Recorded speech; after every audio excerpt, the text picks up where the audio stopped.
9 डिसेंबर रोजी एक हत्या झाली, पण ती हत्या केवळ एका माणसाची नाही तर जिवंत माणसांमध्ये मरणाच्या दारात जाणाऱ्या माणुसकीची होती।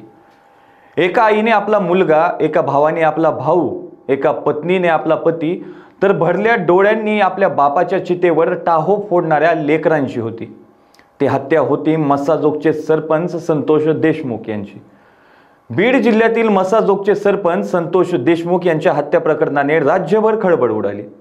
या प्रकरणावर राजकीय वर्तुळातून अनेक प्रतिक्रिया देखील आल्या। राज्यात तणाव निर्माण झाला। अनेक ठिकाणी या प्रकरणाचे तीव्र पडसाद उमटताना सुद्धा पाहायला मिळाले। याच पार्श्वभूमीवर संतोष देशमुख हत्या प्रकरणाची सुनावणी आज पार पडली आहे। बीडच्या विशेष मकोका कोर्टात ही 19वी सुनावणी होती।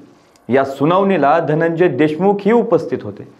यावेळी एका वर्षभरामध्ये या प्रकरणासंदर्भात कुटुंबाला, फिर्यादीला, साक्षीदारांना, गावातील मंडळींना सहकार्य करणारे लोक आहेत त्यांना राजकीय व्यक्तीने चुकीच्या पद्धतीने दबाव आणण्याचा आणि गोवण्याचा प्रयत्न केला, असा खळबळजनक दावा मयत सरपंच संतोष देशमुख यांचे बंधू धनंजय देशमुख यांनी केलाय।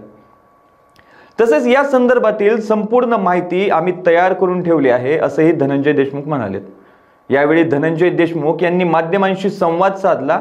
या तपासातील विलंब, फरार आरोपी आणि राजकीय दबावाबाबत गंभीर आरोप केलेत। न्यायालयाने फरार आरोपीबाबत माहिती देण्याचे निर्देश दिल्याचे सांगत त्यांनी तपास अधिकाऱ्यांना लवकरात लवकर कारवाई करण्याची मागणी केली आहे। 12 डिसेंबरला चार्ज फ्रेमची तारीख असून 1 वर्षानंतरही एक आरोपी फरार असणं हे दुर्दैव, असं आरोप धनंजय देशमुखांनी केला। 29 नोव्हेंबरला प्रथम पुण्यस्मरण असून सर्वांनी उपस्थित राहण्याचं आवाहनही त्यांनी केलंय। देशमुख कुटुंबावर सुरुवातीपासूनच शासकीय अधिकारी, राजकीय व्यक्तींनी आरोपींना मदत केली, दबाव टाकला, तसेच त्यांना विविध प्रकरणात गोवण्याचाही प्रयत्न झाला। त्यांनी पुन्हा एकदा स्पष्ट केले की आम्हाला फक्त न्यायच हवा, आरोपींना फाशीची शिक्षा हीच आमची मागणी आहे। न्यायालयाने फरार आरोपी असलेल्या आरोपीबाबतची माहिती देण्याचे निर्देश दिले आहेत। आमची तपास यंत्रणेला विनंती आहे, लवकरात लवकर त्याला जेरबंद करावं। पुढच्या 12 तारखेला चार्ज फ्रेमसाठी तारीख आहे।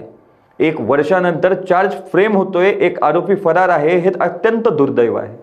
लवकरात लवकर प्रकरण संपावं यासाठी मार्गदर्शक तत्व आहेत, त्याचा अवलंब करणं गरजेचं आहे। लवकरात लवकर निकाल लागावा आणि आरोपींना फाशीची शिक्षाही व्हावी हीच आमची मागणी आहे, असे धनंजय देशमुख म्हणाले।